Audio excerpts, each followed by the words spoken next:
कसा आहे तुझा मूड? माझा मूड छान आहे, फ्रेश आहे. मराठी मूडला मी पुन्हा पुन्हा भेटत राहतोय, त्यामुळे खूप छान मूड. आमचा मूड ऑलवेज म्हणजे चांगलाच असायला लागतो, तरच चांगलं काम होतं, त्यामुळे मस्त मूड आहे. 99व अखिल भारतीय मराठी साहित्य संमेलन साताऱ्यात भरवण्यात येतंय यावर्षी. त्याबाबत तुझं काय मत आहे? तिथे परफॉर्म करायला मिळणारे, हास्य जत्रेमार्फत परफॉर्म करायला मिळणारे, जर तिकडे खूप दिग्गज आणि दर्दी प्रेक्षक असतील, सो मी खूप एक्सायटेड आहे. भारी वाटतं खूप, त्यामुळे तर सगळी टीम येते, तर मी त्यांचा खूप खूप खूप मनापासून पाहुणचार करण्याच्या तयारीत आहे. जसं तू आता बोललीस की तुला वाचनाची आवड आहे, मग एखादं बुक रेकमेंडेशन करू शकशील? मी आता सध्या डॉक्टर अभय बंग यांचं माझा साक्षात्कारी हृदयरोग वाचतेय, तर ते खूपच इंटरेस्टिंग पुस्तक आहे. माझ्या आवडीचं ही पुस्तक खूप आहेत, पण लक्षात राहिलेलं पुस्तक जे मी पहिलं वाचलं, रत्नाकर मतकरींचं ऐक टोले पडतायत. आपल्याला सगळ्यांनाच माहिती असेल ते पुस्तक. मी दृष्टी नावाचं एक पुस्तक वाचलं होतं अनंत सामंतांचं.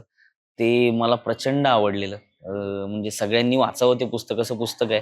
मला तुला विचारायचंय की साहित्य न वाचता कलाकार घडू शकतो का? कलाकार होऊ शकतो, पण एक तुम्हाला उत्तम कलाकार तुमच्यात एक स्पार्क आणायचा असेल तर मला असं वाटतं की वाचनाला पर्याय नाही. वाचलं नक्की पाहिजे, कारण साहित्य वाचून खूप खूप खूप चांगला परिणाम होतो कलाकारावर. तर मराठी साहित्य संमेलन सातारा इथे मराठी मूडचा स्टॉल असणार आहे. सो नक्की या स्टॉलला भेट द्या आणि तिकडे तुमचं मनोरंजन नक्की होईल. तर तुम्ही तयार राहा, आम्ही सगळे धिंगाणा घालायला येतोय. तुम्हाला तर लईच मजा येणार आहे, फक्त तुम्हाला तिथपर्यंत पोहोचायचंय, बस. यावं लागतंय, साताऱ्यात यावं लागतं.